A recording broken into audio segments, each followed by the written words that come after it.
Good morning.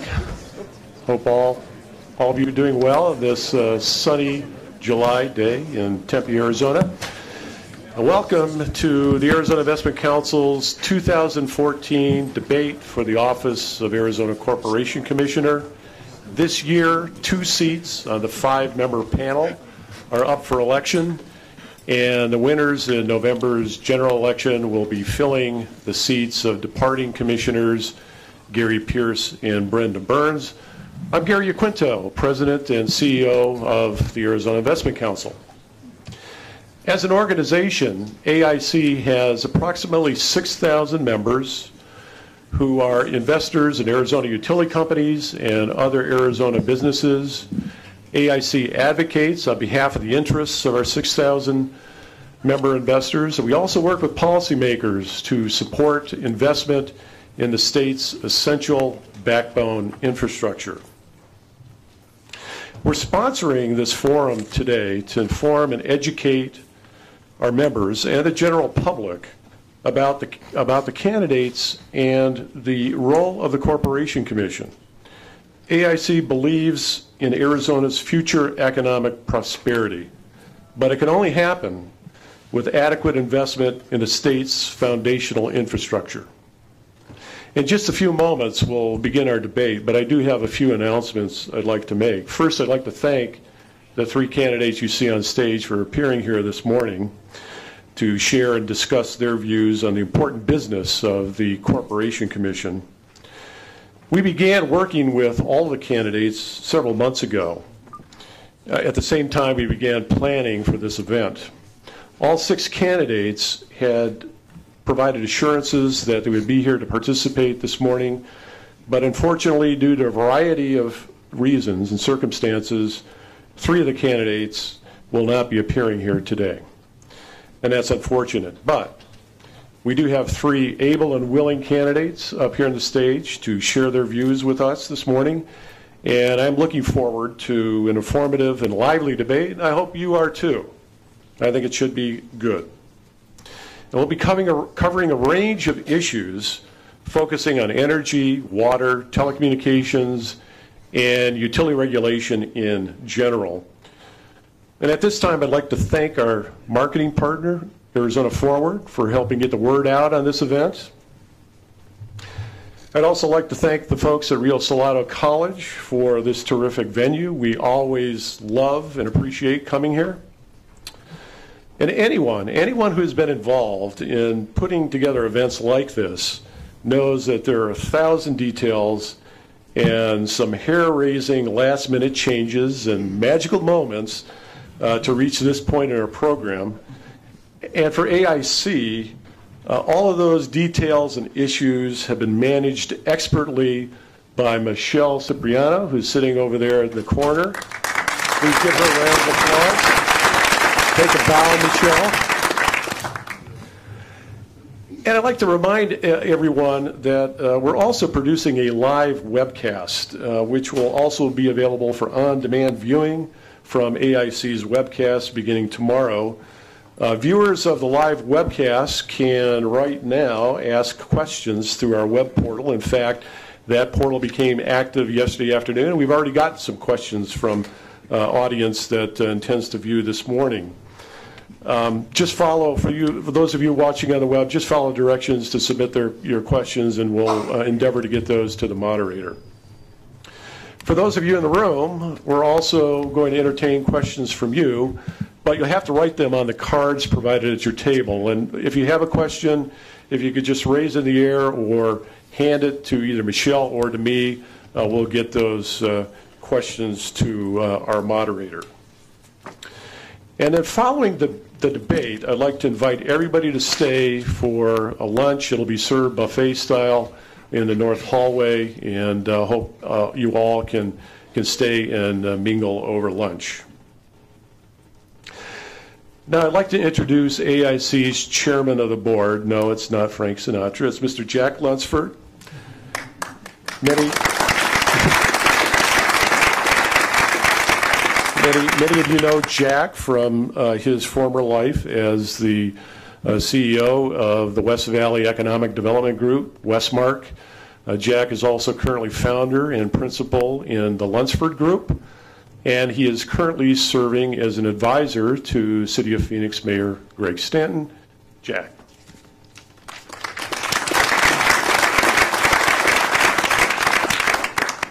Thank you, Gary. My role is very short and sweet, which you will appreciate.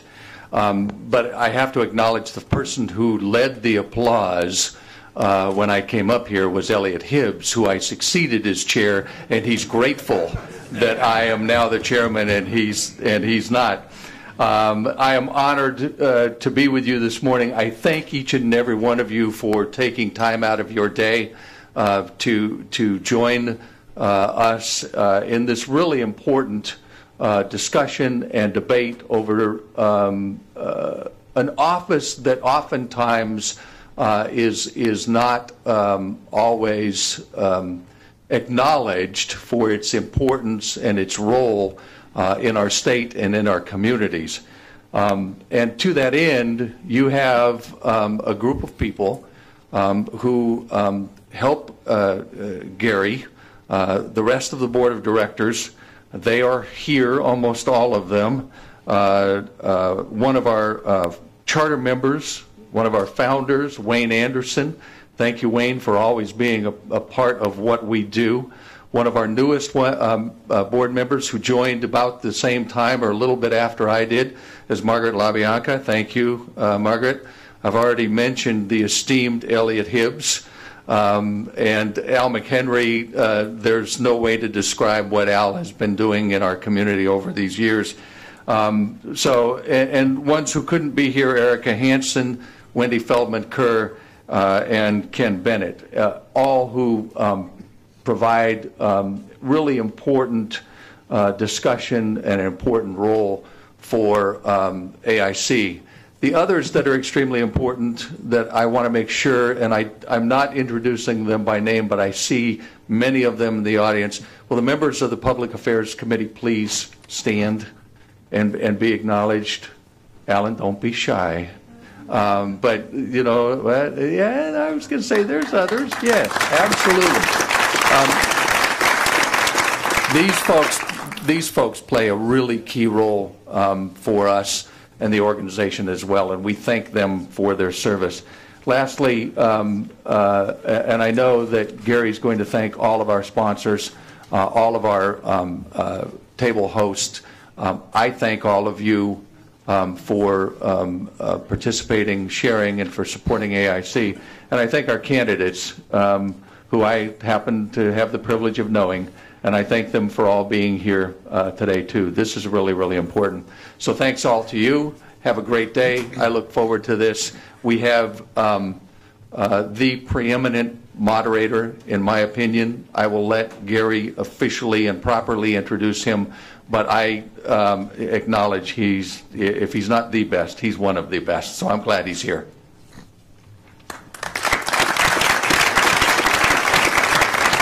Yeah, thank you, Jack. Before I introduce Chip, I'd like to recognize and thank our event and table sponsors. They include Southwest Gas, SRP, TEP, APS as event sponsors.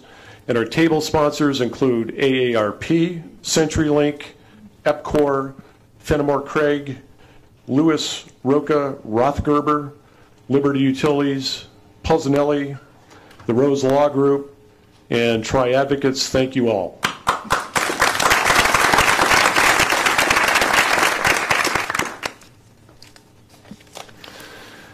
And I'd also like to recognize that Commissioner Brenda Burns is here. Brenda, where are you? Please stand and be recognized. There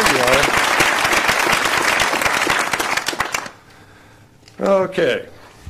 Chip Scutari is co-founder of Scutari and Cieslak Public Relations and managing partner of the firm's Arizona offices. They also have an office in San Diego. I don't know why you're not there, Chip, at least this time of the year. Chip brings an authentic knowledge of politics and public policy using his reporter's instinct and nose for a good story to the worlds of public relations, crisis communications, and media coaching. For 15 years, he worked on the journalistic front lines covering powerful politicians.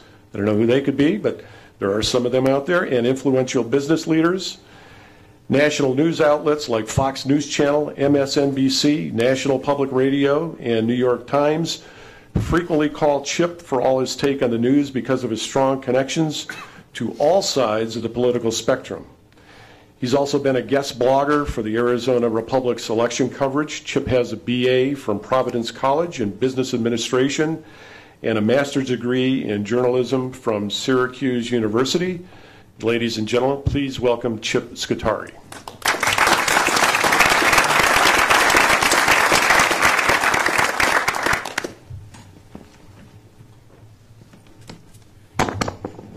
Good morning. Can everyone hear me okay?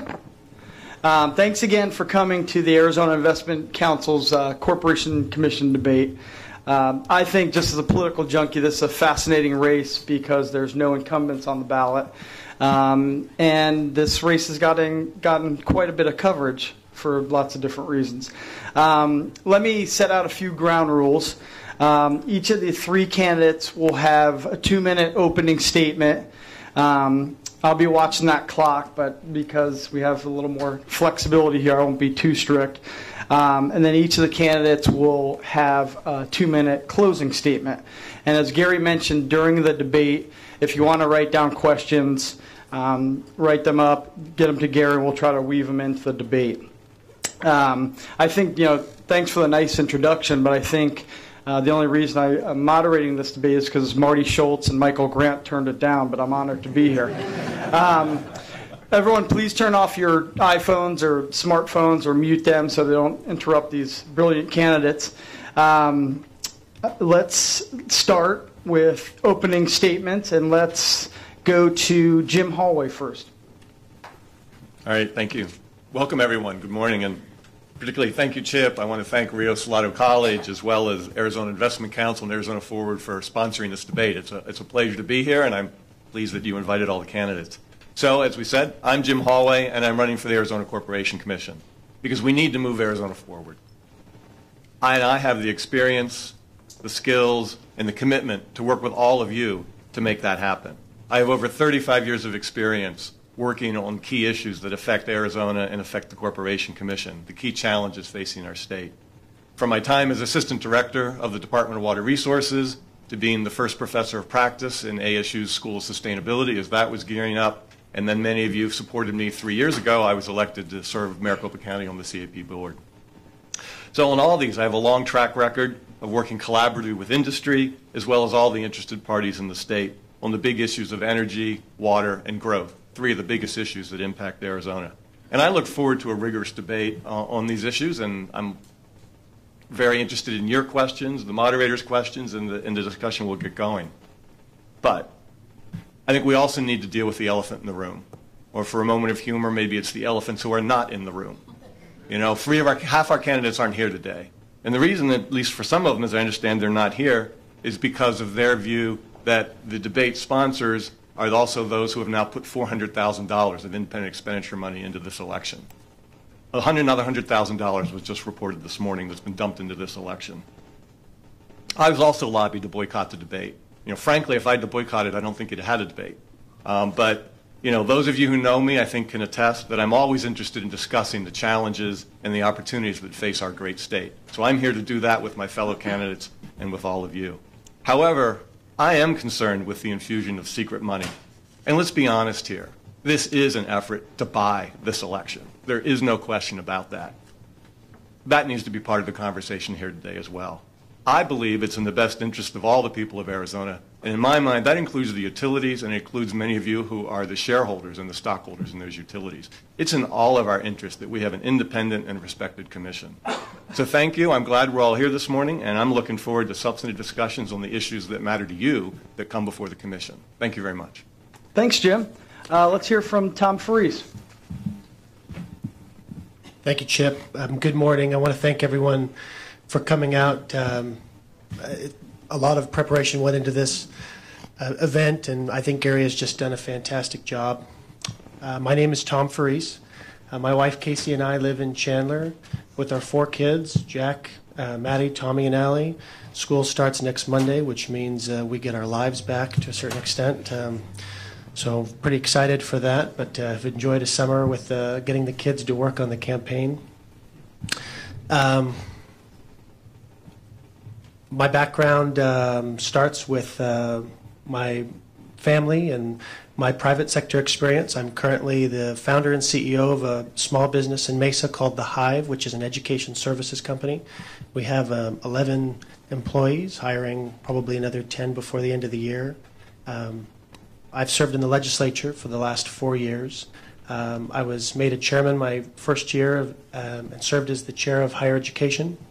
I currently serve as the chairman of Commerce and of the International Affairs Ad Hoc. I've enjoyed my time in the legislature. The legislature is a very, very, very interesting body.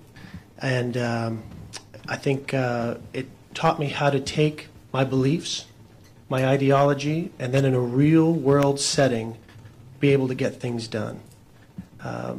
But even though I believe experience is a strong factor for Doug Little and I as we run as a team, I think more importantly, why we're asking for your support and why we believe we deserve your support is, unlike the other candidates, we have an understanding of the necessity for a balanced portfolio, to take common sense and real-world understanding into the commission, because the decisions that are made there are complex and they require someone to have an unbiased view when they walk in there.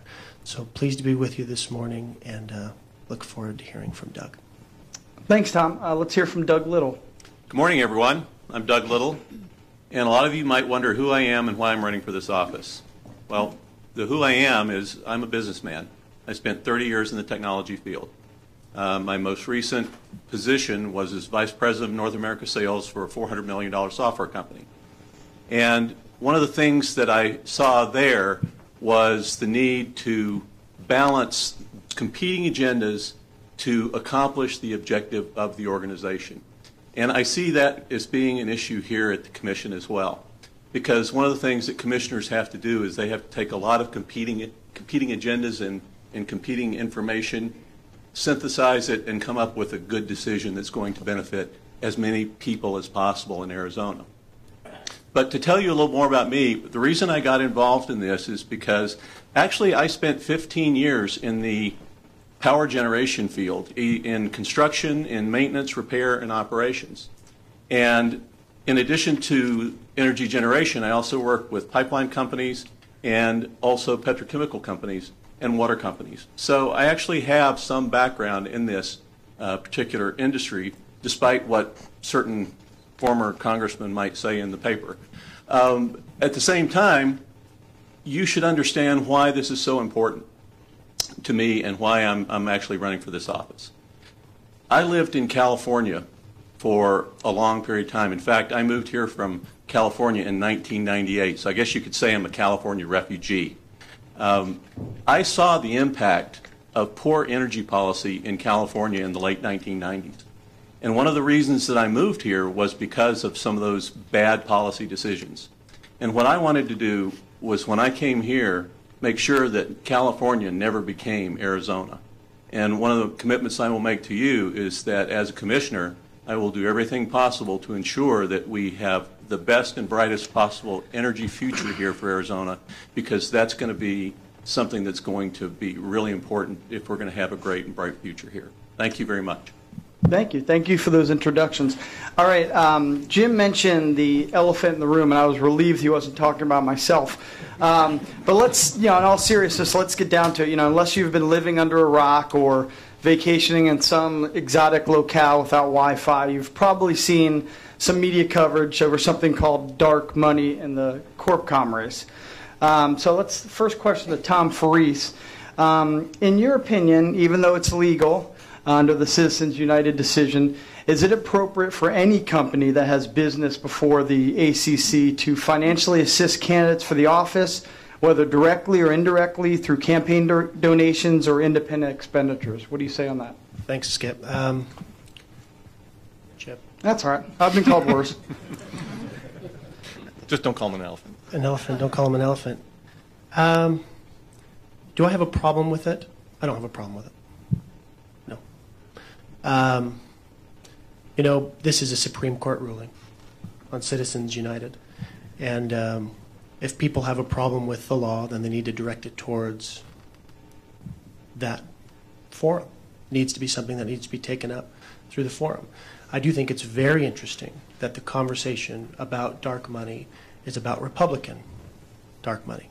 There's a gentleman named Tom Steyer who has been reported by CNN to have allocated $100 million towards state and federal elections. He comes from the left. He's doing the same thing that the Koch brothers are doing. He's doing the same thing that a number of other folks, including the unions, are doing from the left. And yet that's something that rarely gets brought up. What does get brought up from the media and from candidates in this race is what's being done from the Republican side. We have said time and time again, we don't know who's doing it. We have no coordination. My biggest concern is that any coordination, including asking them or to help or asking them to not help, is breaking the law. Right now there are signs up for our campaign that we did not coordinate with. We have no idea who put them up. And frankly, if I had anything to do with it, I would have asked them to do it differently. But the tricky thing about independent expenditures is that I can't have any input in it. And it is what it is, and it's the law. And so I think I think that's all there is to it. I also think it's interesting that there's a lot of talk about where money is coming from, and yet one of our candidates raised over $600,000 for a congressional run that didn't happen. And we'd like to know where that money went. Was that money used to prepay candidates or prepay consultants? So I think if this discussion is going to happen, it's something that has to be fair on all sides, and that hasn't happened. But it's within the law, it's legal, and the problem that people have with it is with the law, and that's where they need to take it up. Okay. Doug Little? Same question? Yeah, basically, I'll read it again. Is it appropriate? No, I got the question. That's fine. Folks, Citizens United was a Supreme Court decision from 2010. And in that decision, it essentially said that corporations, associations, unions, and other nonprofit organizations have the right to First Amendment speech. And that court decision also said that spending money to advocate a particular point of view or position or candidate was a form of political speech. Now, I ask you, would you give up your First Amendment right if you had it just because somebody said that they didn't think that you should have it? I don't think that's fair. I think it's unfair to ask anyone or any entity to give up their First Amendment right. And the problem that we seem to be ignoring is that it's right now a very one-sided argument. People are saying, well, we should not allow certain people to have their opportunity to speak, but then it's okay if there are other people that have their opportunity to participate in the process. So, we have to have the same set of rules for everyone. Right now, Citizens United decision is the law of the land, and I think, like Tom, in the absence of any new legislation, this was all about McCain-Feingold, right? So if they don't like what the current law of the land is, the Congress of the United States is perfectly free to propose new legislation to do the same kind of limits under McCain-Feingold if they want to. But right now, this is the law of the land, and I don't think anyone should be asked to give up their First Amendment rights, company or individual. Thank you. Okay. Jim? Yeah, thank you. First, I want to draw three distinctions. In my mind, this isn't a First Amendment right. This isn't a freedom of speech issue. This is at one level about the amount of money coming into the campaign. Another issue is the secrecy and the anonymous nature of that money. And the third is to recognize that this is money coming in to influence or perhaps even buy the election for the regulators of the people putting the money in, or at least that the media speculates is putting the money in. So to look at those different distinctions for a moment, I am mostly concerned about the anonymity and the secrecy issue. And so Monday morning, I delivered a letter to the 5 corporation commissioners, and what I urged was, they said, Corporation Commission, you have the authority to require all public utilities to report any political expenditures of any kind they are making related to this campaign. And so I've urged the commission, Commissioner Brenda Burns, I'm glad is with us today, and the other 4 commissioners to take this action. Do I personally think it's appropriate or inappropriate? I do believe it's inappropriate for a regulated entity to, if they are, to put significant resources into influencing the election of those who will regulate them. However, I think that's just my opinion. What I think we really need is we just need public information, and then let's leave it to the voters. Let them decide how they want to act on that. But what we need is open and transparent funding, and our commission can require that, and they should require that. It will preserve their integrity. So can I do a quick follow-up, Jim? Yeah. Everyone can answer it. So if a utility shouldn't be allowed to do independent expenditures to support candidates, you know, because it's anonymous, you can call it dark money, what have you, is it okay if the rooftop solar industry does the same thing to support their preferred candidates? Are Sure. you okay with that? That's a fair question. And again, I want to clarify. I didn't say it shouldn't be allowed. I said if I was running a utility, and it used to be the policy of many of our utilities, they Okay. publicly stated it was their policy they would not get involved in these elections. I think that's the right policy. Okay. Legally, it's not a legal issue. They have the legal right. I don't question it. Everybody has that legal right. But I do believe we should know who's making the contributions. Now, you do raise a point. If it's a regulated utility, the commission can order them to do that. If it's the rooftop solar industry, they probably don't have that authority. I do believe they should also report where their money comes from. Okay. And I think what my fellow candidates can do, you're right, they don't have control. I trust that they are not coordinating because that's the law. But what they could say, and I will say this, if anyone, no one has given me any independent expenditure money yet, but I you know, if any money comes in, what I will tell anyone who gives money to me is, I want you to say who you are, and I want people to know it. And my fellow candidates could make that same request. Okay. Tom or Doug, if you want to chime in on, you know, is it okay, obviously you're okay with Citizens United decision and the IE is going on, if the rooftop solar industry is pumping money into their preferred candidates, I assume you're okay with that as well, just so everyone knows, if you guys could both speak to that. Well, you want to go first?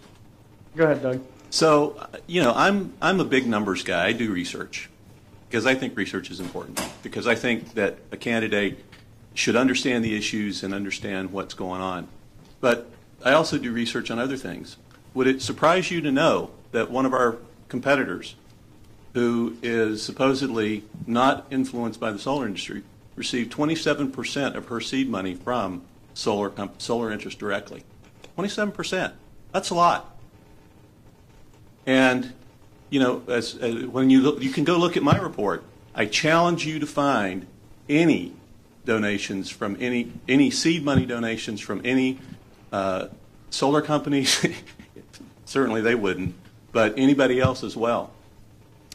Because you see, here's the thing, folks. You know, it's if one person is going to say you guys can't play, then the other side can't play either. You know, it's either got to be everybody gets to play or nobody gets to play. It can't be one side having one set of rules, the other side having the other set of rules. So I'll just leave it at that. Okay. Tom, you want to chime in on this? I would just say that I think it's fair on both sides. Okay, great. Just so the audience knows, how are each of you financing your campaigns? Just real quick, just so everyone knows. Jim, how are you financing your campaign? Sure. Running as a clean elections candidate, Okay. as is everybody. And so I actually was the first candidate to get the qualifying contributions in. I have received my clean elections funding. And all clean elections candidates are able to raise the seed money that Doug has referred to. And for this race, that's approximately $24,000. So I might point out that why I'm defending a Republican, I don't know, but that 27% of that would be about $6,500 compared to the $400,000 in IE money coming in. That's not quite comparable, but I'm a clean elections Okay. candidate. And so everyone, just so the audience, so everyone's running clean elections, correct? Everybody is. Okay. Moving on, let's talk a little bit about rooftop solar, which has also been some media coverage on. You know, that industry now is fighting a ruling by the Arizona Department of Revenue on imposing property taxes on leased solar panels. Let's start with Doug on this one. Do you agree or disagree with the Department of Revenue's decision? Well, first of all, you guys need to understand that I'm a constitutional conservative, and I don't like taxes at all. I am not in favor of any new taxes, and I have actually gone on record as saying that I don't agree with the DOR's decision.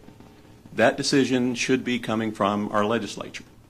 But unfortunately, at least in the Arizona Republic, my position is being misrepresented.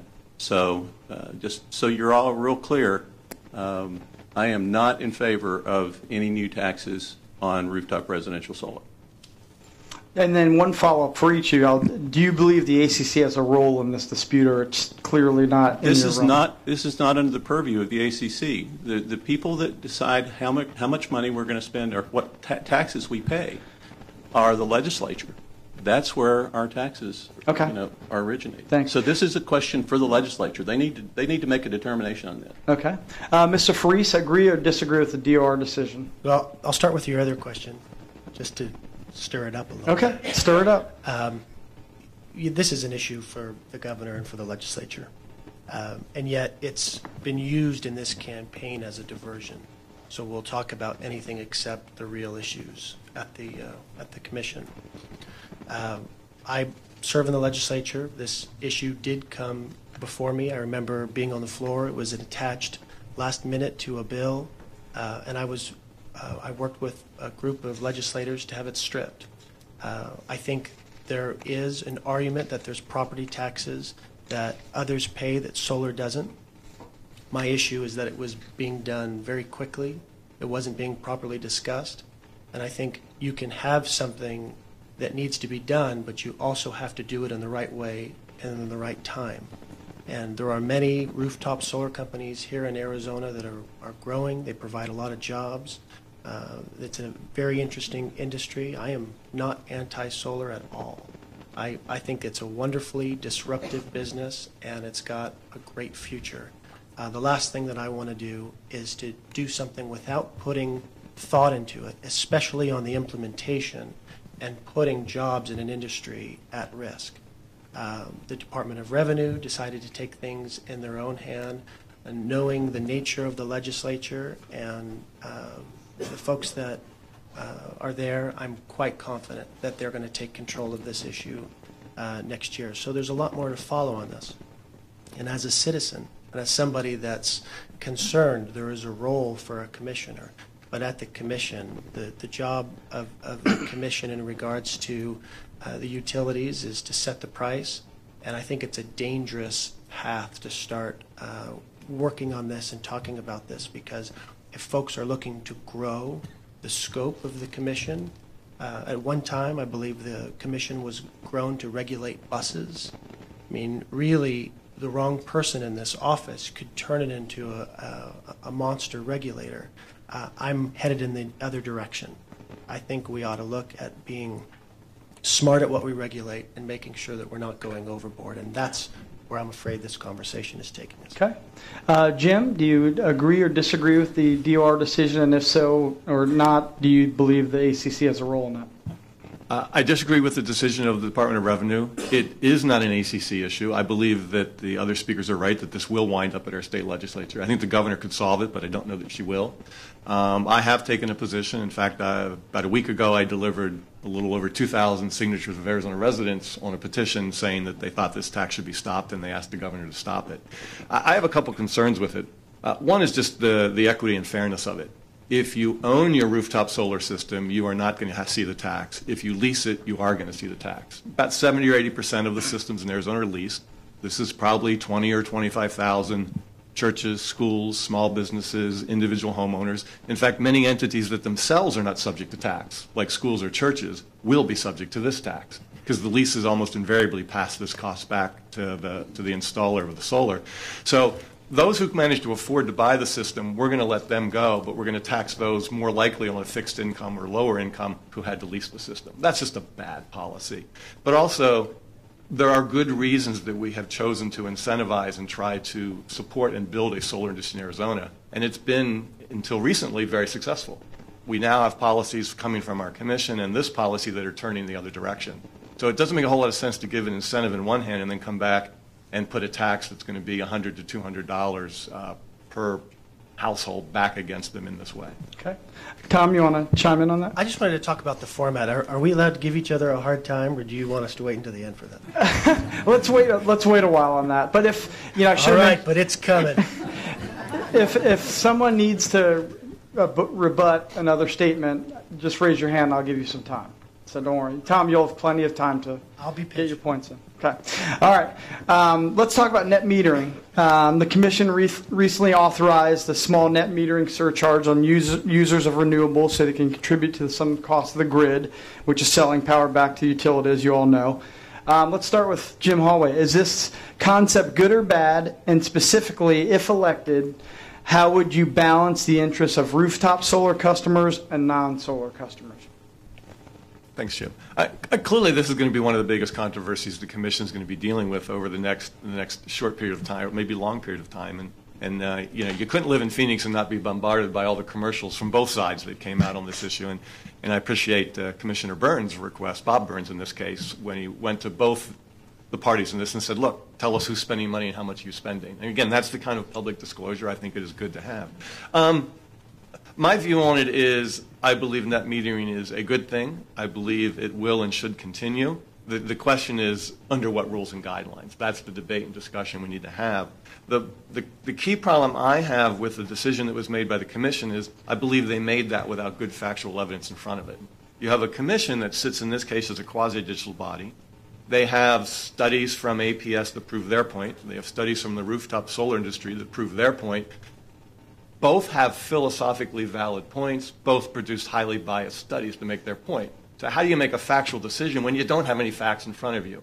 And so the Commission should have commissioned a good objective study, and we should do this in the context of either a rate case or something akin to a rate case where there's open testimony, there's cross-examination, and we have a more thorough, rigorous record on which to make the decision. In the end, it comes down to the economics. And to be honest, I don't really think we know the economics yet because we haven't studied it well enough. Okay. Tom, again, the question is this small net metering surcharge is a good concept, a bad, and specifically if elected, how would you balance the interests of rooftop solar customers and non-solar customers? Yeah. See, the answer before I had some problems with, but this one I thought was great. See that? See, working together, bipartisanship. You know, I would have liked to seen this done in a rate case, and I think that's the only thing I want to add to that. You've got to take care of the grid, and at the same time, I think we don't want to cut solar off at the knees, and you can only find the right balance if you have all of the information. So I think that, would be a better way to handle it. That being said, my concern, a lot of the rhetoric that came out of this, and all of a sudden this issue, just became the dominant issue in our campaign.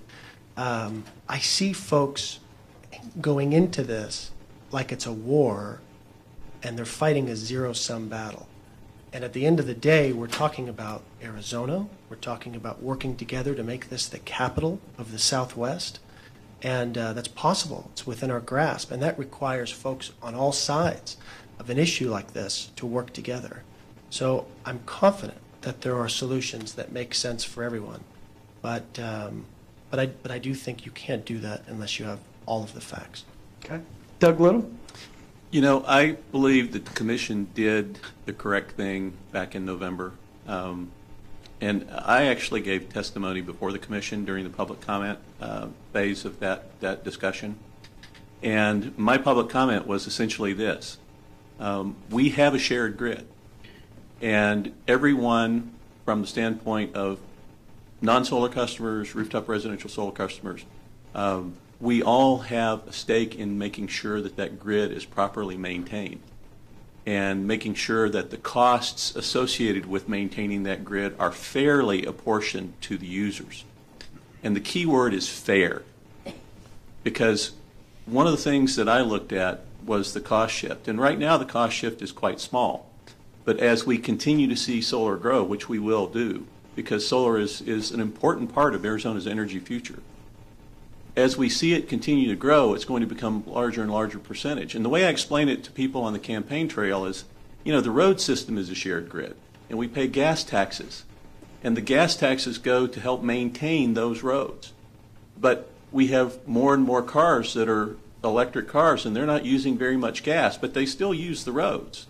So how do we find a way to make sure that every user is being fairly, or that the cost of the maintaining of the grid are fairly apportioned to everyone? Excuse me, I think the rate case is the right place to do this. As Jim said and as Tom said, it takes a lot of the emotion out of the argument, and that's what we saw last fall. It was a lot of emotional arguments on both sides. Okay. Let's stay with you, Doug. Along these lines, renewables, especially distributed solar, have become pretty popular with a growing segment of Arizonans. At what point, if ever, should the Commission back away from requiring other ratepayers to support those who want to install renewable with rebates? Well, as I understand it, those rebates have, for the most part, expired, have they not? I mean, but there's a continuing, I guess the bigger picture is how long should subsidies for the solar industry remain? There's been a lot of battle at the Capitol and throughout media coverage. Do you think solar industry will eventually stand on its own? Well, here's the thing.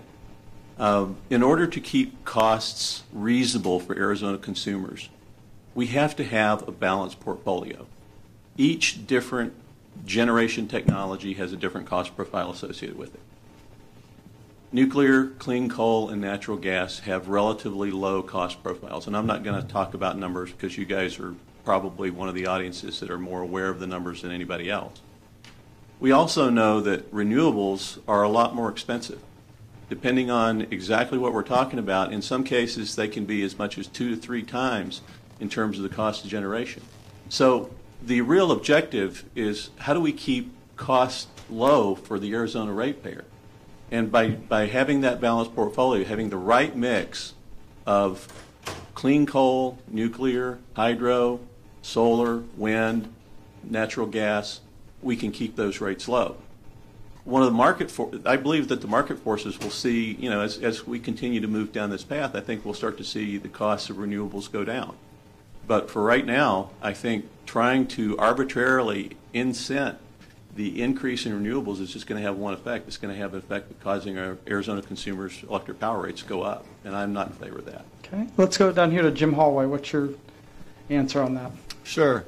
Doug, I was kind of hoping you would come out with your numbers again, because one of the things when I was looking at the numbers you come out with before, and in the comment you just made, that renewable energy costs 2 or 3 times what we pay for coal and nuclear, and I think we need to be careful what kind of numbers we're using, because there are a lot of different numbers we can use. And one thing we need to do is be comparing apples to apples. So we can't compare a new solar just being installed to a nuclear or coal plant that was paid for a long time ago in a different era.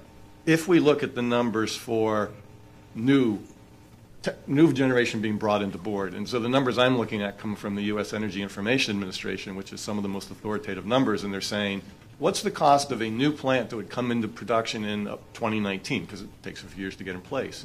And so the numbers, you know, for coal and nuclear, it's around 10 cents per kilowatt hour. These are levelized, the total cost of building the plant and fueling it over the life of it.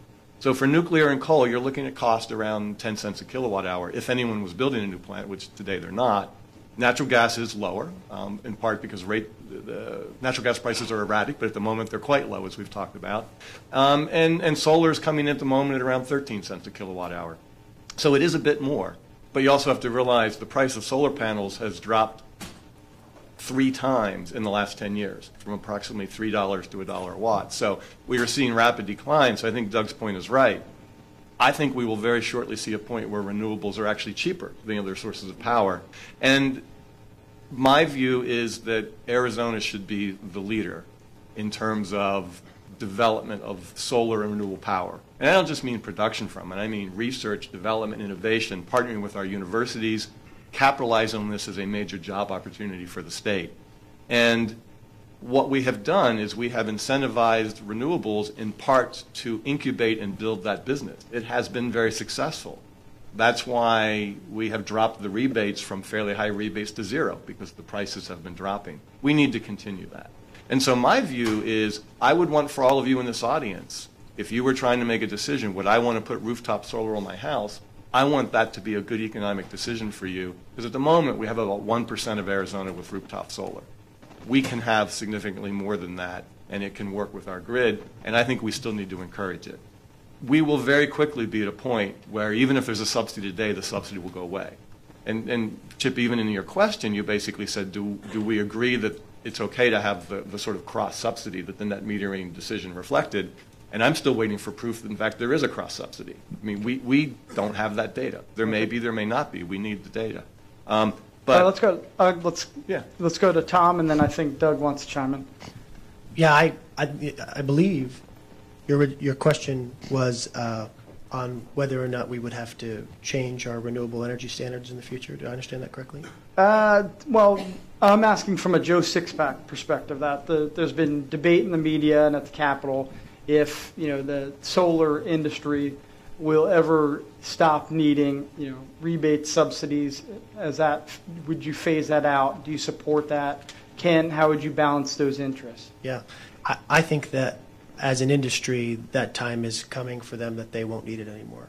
I think it lies in the battery technology, especially as you look in our state. We have world-class poverty on the reservation. With self-sustaining power, it's really amazing what we'll be able to do in the future, and that's thanks to folks in that industry. I think on the other hand, there are 4 candidates here that are clearly in the corner of solar. They come from that point of view. They're very open about it. I think it's important to take a step back and say the job of a commissioner is to advocate, to represent for the ratepayer, which requires a balanced portfolio. Renewables are an important part of that portfolio. We should be proud of what we've done. The rest, 15% by 2025, we're ahead of schedule as I understand it. And I think that's great. Per capita, we lead the country in solar, and so I'm happy with where we are right now. Doug, did you want to say something? Yeah, Tom actually stole one of my points, and that was that we are #1 per capita in Arizona for solar. But I think, the thing that we also have to maintain a view of is that renewables are not usable as baseload.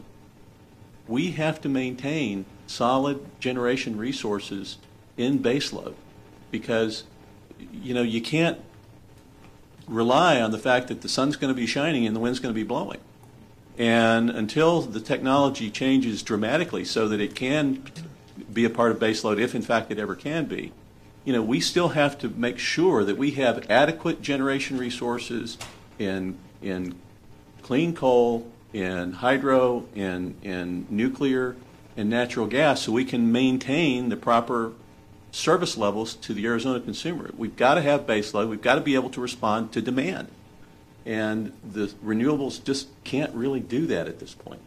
Okay, real quick, Tom. Are there going to be more solar questions, or is this the last one? There's actually a lot of interest from the audience. We have audience questions. So I just wanted to add, all of our new generation created in 2013, as I understand it, was solar. And I think something really interesting is on economic development and a crossover here. I met with executives from eBay a few weeks ago, and they have significant interest in moving a bigger percentage of their company out to Arizona. And the one thing they need to make sure is available is 100% renewable energy. And solar in Arizona has put us in a position to, I think, have a real advantage for economic development.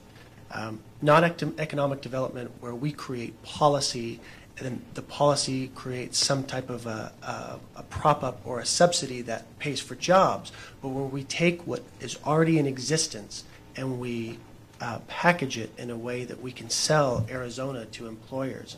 And that's one of the things I'm most excited about with the commission, because I think there's a tremendous opportunity to do that. All right, let me okay, real quick, and I'm going to read this audience question. Yeah, just cool points I wanted to make. One is responding to Tom's comment about the other 4 candidates all being, I guess you said, in the solar corner. And I've been very clear I'm a pro-solar candidate. I've also been very clear I am in all of the above. We need all the sources of power we have. We're not moving away from the other sources of power. They're critical. Baseload will remain important, but we have that in place. What we need to be developing, what we have an opportunity to develop, is to do much more solar. And I think the point is right. Having companies like eBay and Tesla and Apple come here, or think of coming here, and make it clear, I'm not coming if you can't deliver me all renewable power. Make it clear this isn't just an environmental initiative. This isn't just the solar industry. This is the future. And if we want to have a strong economy, this is one of our key ways to get there and have it. I was reminded, I sort of woke up this morning with this song in my head, the times they are a-changing. The times are changing. We are moving from where we had only utility-managed centralized power to we're seeing more distributed resources, and we need to get on that bandwagon, take advantage of it, and turn it into an economic opportunity for Arizona. Okay. This is a question from the audience on this, and this will be the last net metering. While solar customers pay less for the grid, solar panels reduce the need for new infrastructure spending to create peak power. All ratepayers benefit by reduced utility spending on infrastructure. Why is this trade-off not considered a net metering argument? Let's start with Jim. I'm not sure if so is it why, I think that is the sort of debate in the net metering, but I guess the question is why is more credit not given to the benefits solar brings? Maybe that's a way to look at that. I think that is there, but what we need, the sort of independent, objective, rigorous study that I've asked that we do so we can really look at the economics, that's the kind of thing we need to look at. What are the costs? What are the benefits? What are the rate impacts? Not just of solar, but solar, wind, and our traditional sources. With that in front of us, we can make these decisions. Clearly, much of the solar production does happen in the middle of the day when we have high demand and it displaces it. But one of the challenges, and I talk about this a lot on the campaign trail, one of the challenges we have is in the summer, Arizona peaks at 7 o'clock after the solar's largely stopped producing. But don't just take that as a reason that solar is limited. We can shift that peak. We can use load management. This is another area where Arizona can be at the forefront of how do we manage things which will then make wind and solar power more valuable to us. We just need to be more creative, we need to be more innovative, and we need to recognize the times are changing and figure out how to get in front of it. Okay. Tom? Yeah, the two things that I would add to that, my understanding, the number one user of power in Arizona is the CAP project, and that water moves at night, and there's some concerns with, I know that we have storage capacity at Solano, but it only has so much battery life, and so moving that amount of water and using that kind of power at night creates, I think some concern in finding this balance. But the question answers itself in that all things should be considered when you're making this decision. And I know that was talked about to a point. There are benefits to having solar panels on your house. There's also concerns. My understanding is these massive air conditioning units that keep our house cold require so much power to get started that solar panels on your roof can't get that started. And so there is a symbiotic relationship here between needing other power from the grid and then creating excess power from the solar panels and putting it back onto the grid. Common sense and balance need to be applied to all these things. Again, the biggest concern that I have is if somebody hates, this utility, or if somebody is clearly working with this group in trying to get elected, how do you then serve in this capacity, quasi-judicial, having to create balance and looking at a lot of data and information and making these decisions and not walk in there with some bias? And so I think it's very important to take bias out of all of these things when you make these decisions and not find out what's best for solar, not find out what's best for utility, but to look at the ratepayers and to look at Arizona as a whole, and that's how these decisions need to be made. Okay. Doug Little? Chip, could you read the question again? It's been a really long time since the question was asked. All ratepayers benefit from reduced utility spending on infrastructure. Why is this trade-off not considered in the net metering argument? Okay. The thing that I would observe is this. Using the numbers from the Solar Energy Industry Association, SEIA, a little over 1.8 gigawatts is what we produce in Arizona with solar, total. That's the total for 2013, if I remember my numbers correctly. And using the Energy Information Agency's numbers, I think Arizona's total generation is about 27 gigawatts. Is that? I'm trying to remember. I think that's about the right order of magnitude. So, we're talking about something that is a relatively small percentage of the overall total. And yes, there should be some consideration given to those infrastructure numbers and the benefit to the infrastructure. Right now, the impact is relatively small if you use those numbers. So, do we justify spending a tremendous amount of money for a relatively small infrastructure impact, or is there a way that we can maybe make a wiser investment? For example, the numbers that you were talking about, levelized costs. I mean, if I remember my numbers correctly, I think natural gas is about what is it, $900 a kilowatt to generate or to build right now, the overnight cost of capital. I mean, that to me seems like it would be a much more intelligent way to invest our infrastructure dollars, because that particular technology is very flexible. It can be started up quickly. It can be used to manage peaks. It can be used to add to the base load. I mean, why wouldn't we want to make the investment in the place that it makes the most economic sense and gives us the most flexibility? Okay. Real quick. Just real quick. I do know a little bit about the CEP, and we're right. I sit on the board. We do much of the pumping at night, but you need to understand, we do the pumping at night because that's when power is cheapest, because we have excess base load power we're not using.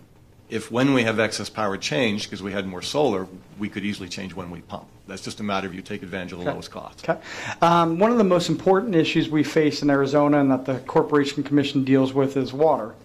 Let's start with Jim on this one. As a commissioner, what specific steps would you take to make better use of Arizona's scarce water supply? Sure, important question.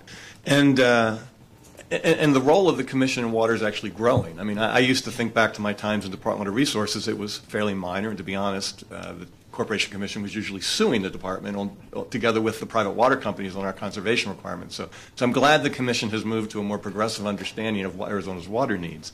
But we've gone from where it's very small to, at this point, private water companies are serving up to almost 15% of the customers in Arizona water, because a lot of the growth is happening where the private water companies are, on the edges of our urban areas. So it's becoming increasingly important.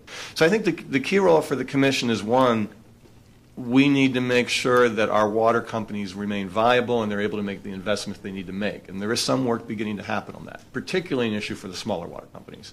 Second, we need to make sure conservation is appropriately valued and that the resources are there to pursue it. So every water company in the state has to do a conservation plan, a drought plan, and a water availability plan. That's a requirement of the State Department of Water Resources. The Commission can make sure that those are done well, that they have the resources to do it, and in some cases I think the Commission may actually be able to help provide some of the infrastructure, particularly for the smaller companies, to do that. One of the issues I've been speaking out on is we need to move on conservation first. And I think the Commission can help be a leader statewide to move that conversation. So, for example, Arizona just put out, the governor and the Department of Water Resources just put out a new water vision in, I think, January. And it talks about all the issues we need to be thinking about. The problem I have with it is it then puts out a 10-year implementation plan. The 10-year implementation plan doesn't say a word about conservation or water efficiency.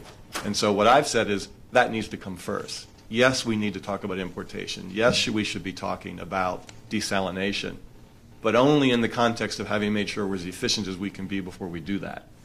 The second challenge is a little bit beyond the Commission, but the other thing that's not in this short-year strategy is any conversation about any water transfers within the state, which I see as just a lack of political courage. That's an issue we have to have a serious conversation about. As a Corporation Commissioner, we're not in the middle of that one, but we have one of the state leadership roles to help make sure those conversations are happening. Okay. Let's go to Tom Freese. What specific steps would you take to make better use of Arizona's scarce water supply? Thanks. I think Jim had some good points there. There's some concern I have about increasing the scope of the Commission.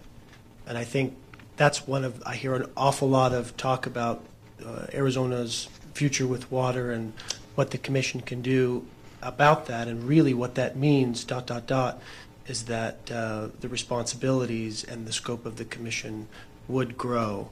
I have watched over the last 2 years a number of communities who have had their rates go up significantly, and I've watched with great interest how some of these are done in a way where they're working very closely with the communities and communicating, educating them on what's going on, and others really force the pill, down the throat And it's done in a way where it creates a lot of bad will and a lot of angry people. I think one of the opportunities that we have at the Commission, and something that I also look forward to, is really offering a level of transparency that helps the public to see what's going on, because somebody may be angry that their rates are going up, and maybe the rates shouldn't go up. You know, that's something that we need to look at very closely. But when you have rates going up, you can sit down with community and do a number of town halls where you talk about the alternatives. And if they're getting dirty water, if they're sick, I mean, if their water is not reliable, they are going to be just as angry as they are about their rates going up. And so communication is a key part of that. Jim has a lot of experience. I respect his experience in all of this, but I do have concerns about the Commission growing and people taking issues and finding excuses to have more regulation, and I think we need to be cautious about that. Okay. Doug Little? So the ultimate objective is to ensure that Arizonans have clean, reliable supplies of fresh water at the lowest possible price. I mean, that's the ultimate objective that we want, right? So what I'd like to talk about is, certainly I agree with Jim that conservation is something that we need to look at. I was having a conversation in Prescott last week with some people that were concerned about a tremendous amount of groundwater being used to irrigate golf courses. Well, you know, certainly there are ways to avoid doing that. In California, they've been using reclaimed water to irrigate things like golf courses for a long, long time, and maybe we can look at those things. I think another area that we might want to encourage is groundwater exploration, because there are a lot of areas that we really haven't explored for groundwater. I think the big issue, however, that we've got to really look at is the issue of infrastructure maintenance and infrastructure growth. As Arizona continues to grow, we need to be able to ensure a supply of water so that we can grow as a state from a population standpoint, but also grow our businesses here. And unfortunately, what's happened with many of the water companies, especially the smaller private water companies, is they have not made the infrastructure investments. They've simply delivered water and not invested in ensuring that the infrastructure is capable of that clean, reliable supply to the consumer. And unfortunately, one of the things that happens when some of the water companies are purchased through things like consolidation by some of the larger private water companies, we see an infrastructure investment that has to be made because the previous owners basically did nothing for 20, 30 years. And the Commission has come up with some very creative solutions for how to address that and not result in rate shock to the consumer. And I think continuation of those policies is very important. I think the Commission also has some tools in its toolbox in terms of basically being able to provide some incentives to private water companies through regional consolidation, through premiums on return on equity, through other ways, so that when it's in the interest of the Arizona consumer to make these infrastructure improvements, we don't have our private water companies essentially running the risk of either going bankrupt or not getting a reasonable return on their investors' equity, so that they can deliver services to the Arizona people. So I think we've got to make sure that we maintain that balance. Okay. Doug, you mentioned, okay, go ahead real quick.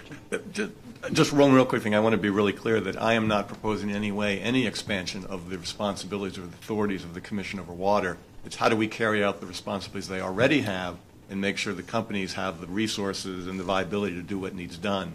The regulatory entity in these issues is the Department of Water Resources, and I'm not suggesting any changes in that. Okay, thank you for clarifying that. Doug brought up mentioned aging infrastructure, aging utility infrastructure. And as Arizona moves into its second century, it's getting older.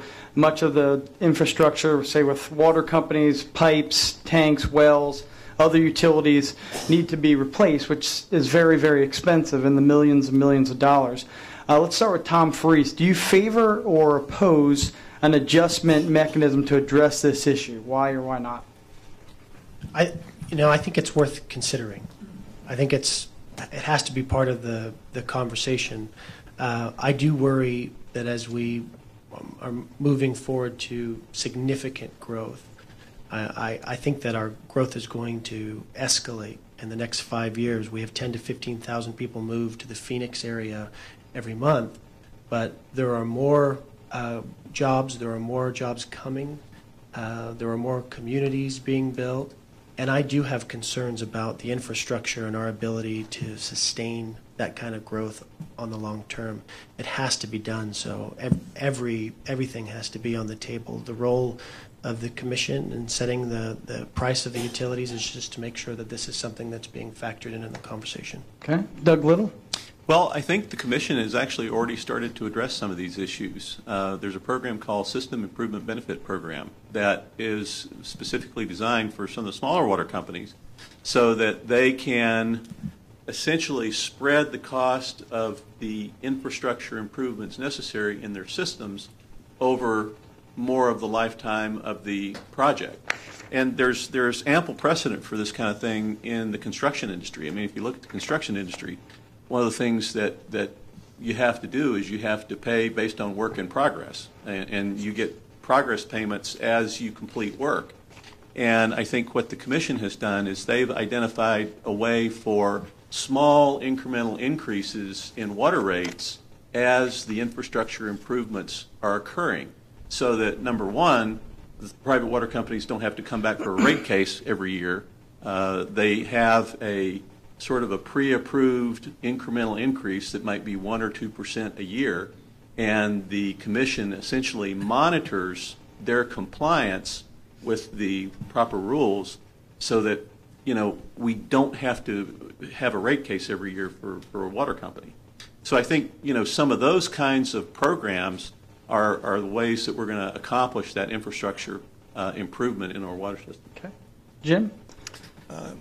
Yeah, and in some ways I think it's premature to get into a discussion of any specific rate mechanism because we can design rates a million ways. What the issue really comes down to is, are the rates recovering in a timely manner and enough funds to cover the investments we need to make? That's the key. I'm committed to making sure we do that and make sure we do it in a way that maintains the viability of our water companies, not just our water companies, all our utilities. It's essential that you be successful. It's essential that you as shareholders want to invest in them. That's key. The job of the commissioner is to bring the balance to make, while that's happening, to keep the rates and protect the consumers. Keep the rates as low as we can and protect the consumers. So the nuances of exactly where into the rate structure and what adjustment mechanism we fit, I don't think are as critical as the basic principle that we need to make that system work. I mean, and clearly the estimates in the water and wastewater for Arizona is that we face a $13 billion need for investment over the next couple decades. $13 billion. That's going to take a lot of work by everyone to figure out how we do that and keep it all affordable. And I agree with some of the comments made here that we need to make, not just do we need to try to minimize the need to go to rate cases, we need to make rate cases as streamlined as we can. Particularly when it comes to the smaller water companies, they often can't even afford to go to a rate case. And so we need to address that. And I think progress is being made. Okay. Let's stay here with Jim. Literally last night I was reading my 5-year-old Goldilocks and the Three Bears. And it applies to the renewable energy standard, which is 15% by 2025. So just the answers can only be too much, too little, or just right. What's your answer? In terms of the regulatory standard, just right, but I think we can do more. Okay. Tom Faries? Just right. Doug Little? Just right. That was easy. Okay. Let's go just yes and no questions real quick, 2 or 3 of them. Starting with Doug Little. Yes or no, do you believe that climate change is human caused? No. Okay. Tom Faries? Partially. But yes or no? Come on. Partially? Okay. You ask the question you want, I'll answer. Jim, what do you say, yes or no? Yes, and we need to deal with it. Okay. Let's stay with you, Jim. Do you believe man-made greenhouse gases like carbon dioxide contribute to climate change, yes or no? Absolutely. Tom Faries? Say that again. Do you believe man-made greenhouse gases like carbon dioxide contribute to climate change, yes or no? Sure. That's a yes? Okay. Doug Little? No. Okay. We'll stay with Doug. Should the Arizona legislature have any say in Arizona's renewable energy standard? They do in other states. This is Yes a or no? Yes or no? Yes or no? I would say yes. Okay. Tom Freese? Yes. Okay. Jim? Yes, a minor one. A minor one, okay. And then, starting with Tom Freese, if elected, who will be the most influential person in your decision-making as your corporation commissioner? My wife. Okay. Doug Little? The ratepayer. Okay. Jim? The ratepayer. Okay. All right. According to recent census data, more than 1/3 of all Arizonans live in poverty areas. Starting with Doug Little, what will you do to make sure energy is affordable for Arizonans experiencing poverty? You know, I actually had this conversation with a couple of people because we've actually spent a fair amount of time out in the rurals. And one of the things that we really do need to address is to find some more creative mechanisms to ensure that people can have access to electricity in a way that makes it as affordable as possible, but also helps them with their ability to pay. It's unfortunate, but in some parts of the state, people actually have to choose between running air conditioning and eating. And that's really not appropriate, I think. To try to get into the specific mechanisms, I think, are probably a little premature because there are some different mechanisms that we might discuss. But I think one of the things that I have foremost in my mind is ensuring how do we make sure that people that are on fixed incomes don't get hit with monster rate increases? How do we make sure that people that are in situations where they literally do have to choose between air conditioning and groceries, how do we address that? So I think it's a tough problem, but. Okay. Tom Freese? I'm reminded of the saying in the Bible, with all that getting, get understanding. The biggest concern that I have is when decisions are made that impact folks on limited, fixed incomes to no income, and they're not a part of the conversation. They don't have a seat at the table. I think the greatest impact, the greatest good that can be done here is to make sure that when the commission is looking to increase rates, that they understand exactly what that impact is going to be. I remember hearing somebody talk about an increase that was $50 a month, and they used the term just $50 a month.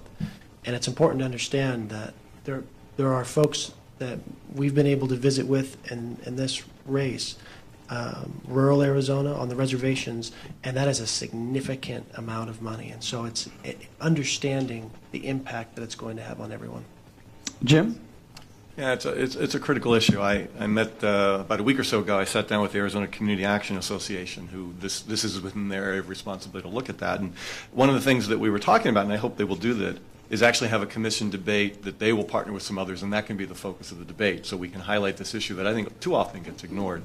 Some specifics is clearly we need to deal with the low income and just sort of vulnerable populations in general. And as our economy evolves, as our climate changes, as drought continues, unfortunately, our vulnerable populations are increasing at the same time that our rates for services are increasing. So it is a significant challenge. But one of the keys is let's expand the conservation and weatherization programs we have. Most often, these folks are also in the homes that are the leakiest, with the poorest windows and without even basic, weather sealing around their doors. Those are cheap things to do. They pay quickly. We do some. We could do a lot more. You also have a program where the truly needy who can't afford to pay their bills can get bill assistance. Those programs exist. But my understanding from talking to the Community Action Association is they're subscribed to by less than a quarter of the people who could take advantage of them. We need to make sure people know this assistance is available. We need to all collectively be funding that to help them out. Okay. Next question for Tom Freese. Given the high level of competition in the telecommunications market, does a role remain for the ACC in the area of pricing and service regulation? And if so, how can the Commission lessen the amount of disparity in how different competitors are treated? I think this is something we need to look at very seriously in terms of phasing this out of the Commission. I don't know that this area of regulation at the Commission level is necessary. That's all I'll say about that. Doug Little? You know, I tend to agree with Tom. When we look at the telecommunications industry as a whole, there's been tremendous change over the last 25, 30 years. And we now have situations where we have service providers like Cox in addition to CenturyLink. We have, I think the last time I looked, there were something like 60 different communications companies that were basically listed under the commission. And like Tom, I think that many of the issues relating to service levels and pricing and competition, I mean, the market is really starting to drive these things. Now, there are still areas that I think we need to make sure that we address because, you know, for some people, telecommunications services are a lifeline. And in certain parts of the state, it's not really as economically viable for the telecommunications providers to essentially provide those services. If you think about some of the rural areas of the state, they probably actually lose money providing service to those areas. But in general, what I would agree with Tom, this is an area where I think we can see regulations start to be pulled back and allow market forces to really address it. Okay. Jim? Generally, I agree with my other co-candidates here. Philosophically, I think that every now and then, once a decade, whatever the right time is, it makes sense to look and see where are the functions handled in the appropriate way. Are there some functions the Commission has that would be better handled by somebody else? Are there some industries that have become sufficiently competitive that you don't need the monopoly protection, which is what the Commission was created to do? In that case, I'd say as opposed to just carte blanche carving them off, it could be as long as some specific set of criteria are met, the regulations don't come in. But at some point, if those competitive criteria fail, the regulations could be put back in place without having to go back and recreate a new program. Okay. Let's stay with Jim. In previous debates, candidates have agreed that the ACC's primary responsibility is to, in air quotes, protect the ratepayer. My question is, protect them from what, and how could you as the commissioner protect the ratepayer from that?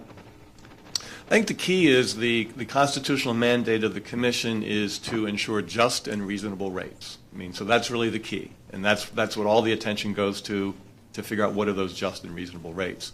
So I think the key is making sure that we don't get captured by the special interest. I mean, that's who we're going to hear from every day. That's who has the resources to show up at Commission meetings. So it's a matter of keeping aware of what the larger customer base needs. I mean, I think that's the key. It's the philosophical approach you bring to it. But I think there's another key here, which is we need to make sure that we're looking well into the future.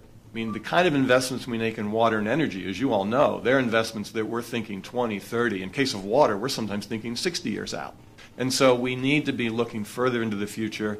And we can't assume the future is going to look like the past. We can't assume that we know what the future is going to be. So we need to make sure that we are developing plans and policies that will be robust and resilient across the variety of futures we may face. So I think that's key of taking care of the ratepayers both today and into the future. Okay. Tom? And what I'd add to that is how we do that is creating a balanced portfolio. Clean, reliable energy at the lowest possible price. That's the way that we best represent the ratepayer. Okay. Doug Little? So I agree with a lot of what Jim and Tom have said, and what I would add to that is this. The ratepayers need clean, reliable energy and water at the lowest possible price. And I agree with Jim's assessment that the rates are fair and reasonable. That's what we, fair and just, I think, were the exact words from the Constitution. But we also have to look at this with a mind towards ensuring that the companies that provide these services to the ratepayers are not essentially punished, or that their ability to essentially continue as viable business entities are some way compromised. Because if we make the environment so difficult and punishing for the utilities that provide services to the consumer, then we are actually doing ourselves and the ratepayer a disservice. So I think what we've got to make sure that we do is we balance the needs of the consumer, which are obviously very important, but I think we also have to ensure that there is a continued viability on the part of the people that provide those services to the consumer, because the two are very, very connected. I think the other thing that I look at is that one of the things I'm very concerned about is Arizona's economic future. And in order for us to ensure that Arizona has a bright economic future and that we are a place where people and businesses want to come and make a life, that we have to ensure that we have very high quality levels of service, that, as Tom said, we have clean, reliable sources of energy and water at the lowest possible price, and a friendly environment for those people and companies. Okay. We have a question from the audience about private water companies. And if you could be quick in this response, and then we'll get to your closing statements.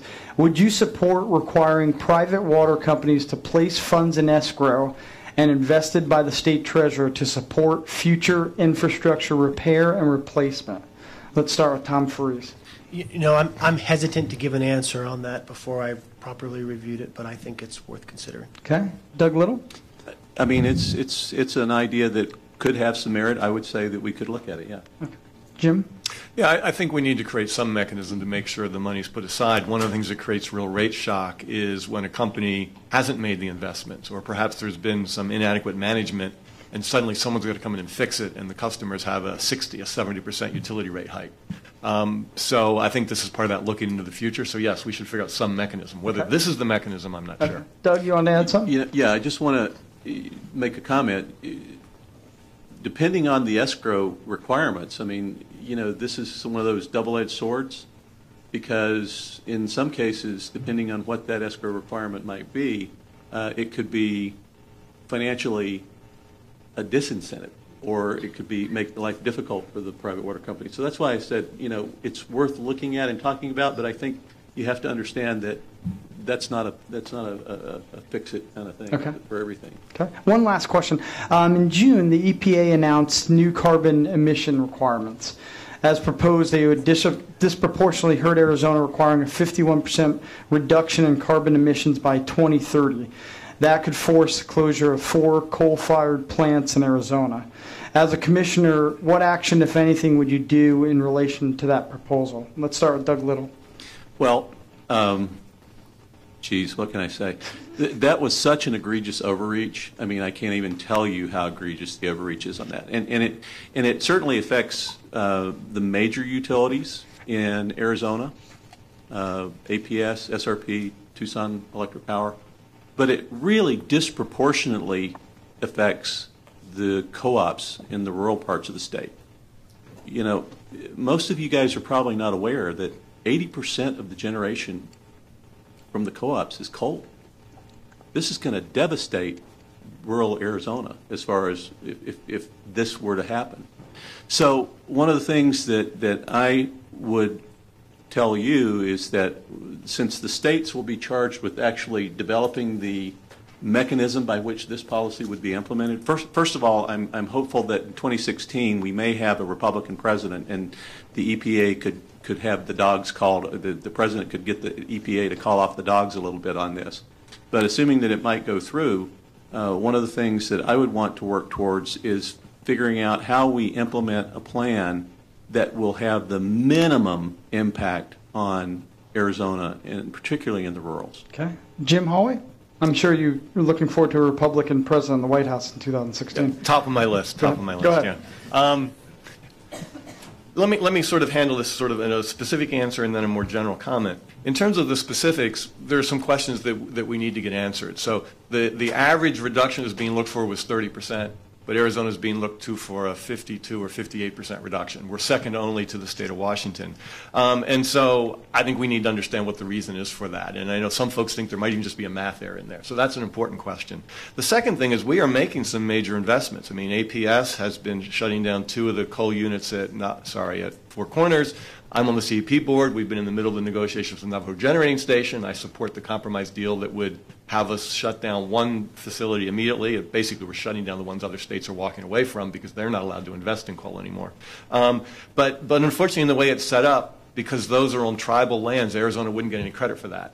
So we need to figure out what that mechanism by which, and it could be that Arizona collaborates with the Navajo Nation and maybe the state of New Mexico, and we form a multi-state unit, and then we may have a plan that we've already made significant progress on because of investments we've made. So there's questions like that we need to deal with and we need to get answers to. The one thing I think is remarkable is compared to the kind of things you typically would see come out of Washington, there is incredible flexibility given to the states in how this is done.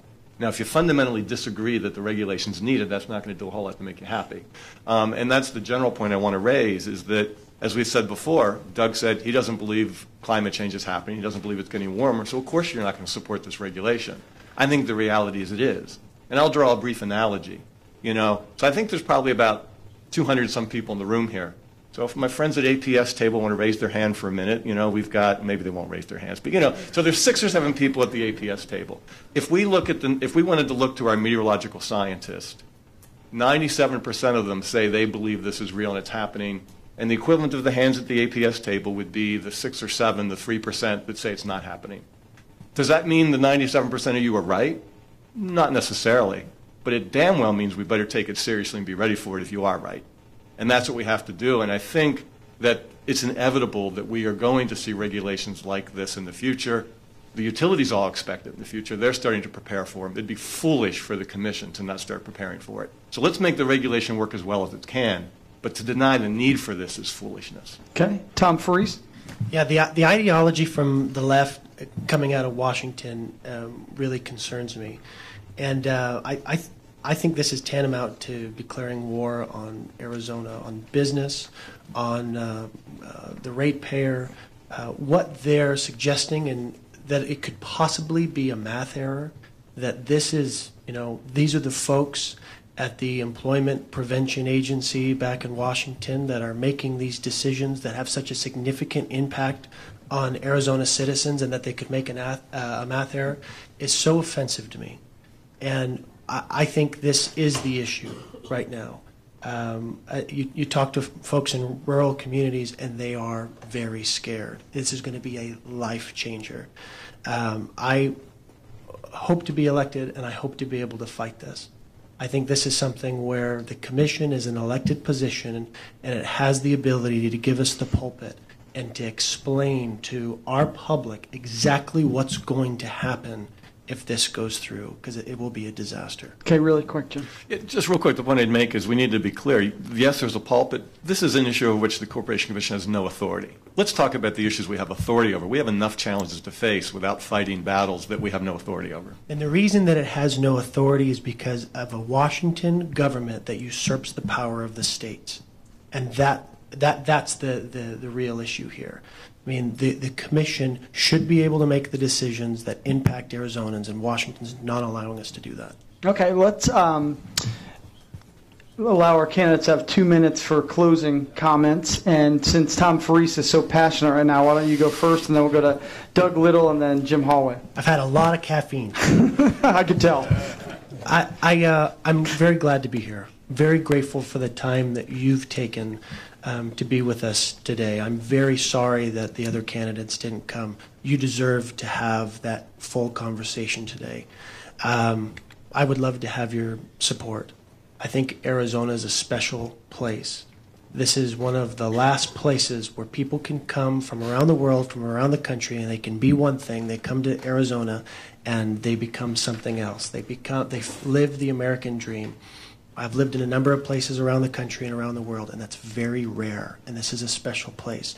The Commission has a significant impact on whether or not that environment grows or whether it goes away. And so would love to have your support come Election Day. Thank you. Now, Tom, do you have a website people can find out more about your campaign? corpcomm2014.com. Okay. Doug Little? Like Tom, I want to thank you guys for taking time out of your day to come and listen to what I think is an important policy discussion. Unfortunately, the last several weeks, the policy discussion has taken a back seat to political theater on the part of our opponents. So it's unfortunate that they could not be here to talk about policy.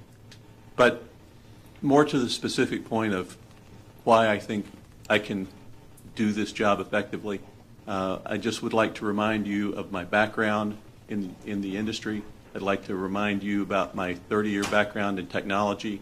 Certainly, having successfully run a major division of a $400 million company, I have a familiarity with how businesses should be run. I have worked and understand how rate cases work. I'm probably one of the few candidates that could be effective day one because of my business background, because of my background in this business. And like Tom, my website, corpcom2014.com. And I am actually still finishing up the last few $5 contributions.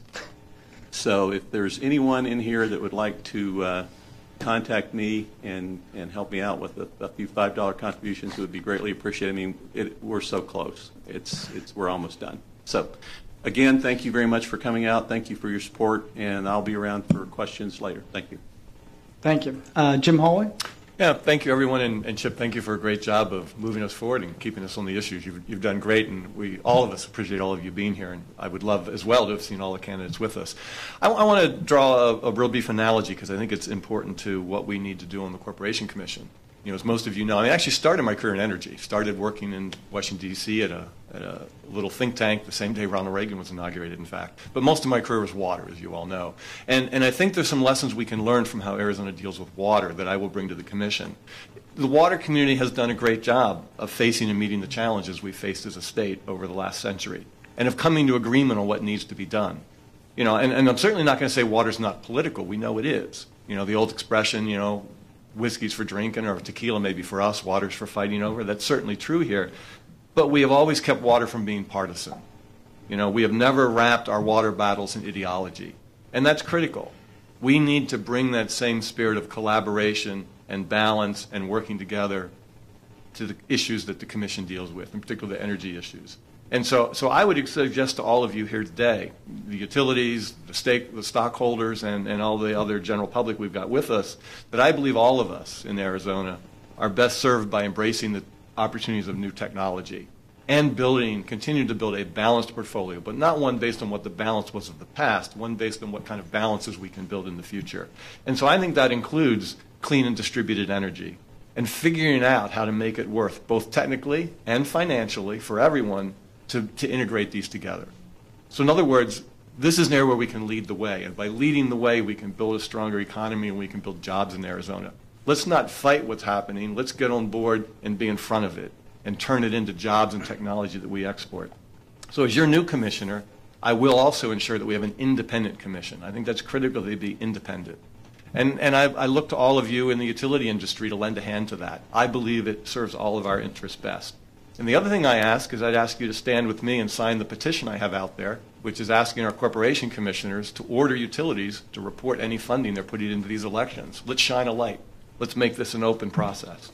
So together, I believe we can build a strong economy on reliable water and power and on leadership in integrating both old and new technology. So thank you for your support. And your campaign website? Holway2014.com. And you can find that petition I just mentioned on NoSecretFunds.com. Thank you. Let's give a round of applause to the candidates.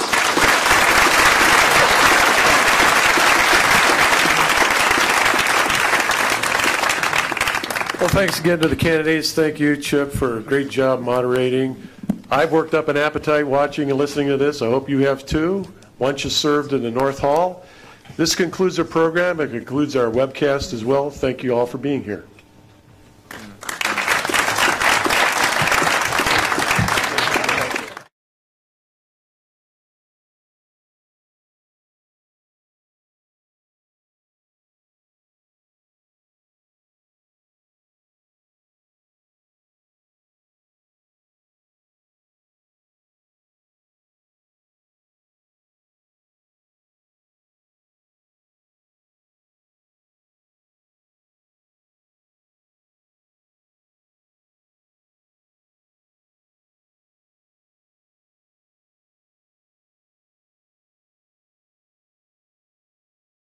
It's a totally self-Phoenix. I love it. You know, it's even nicer.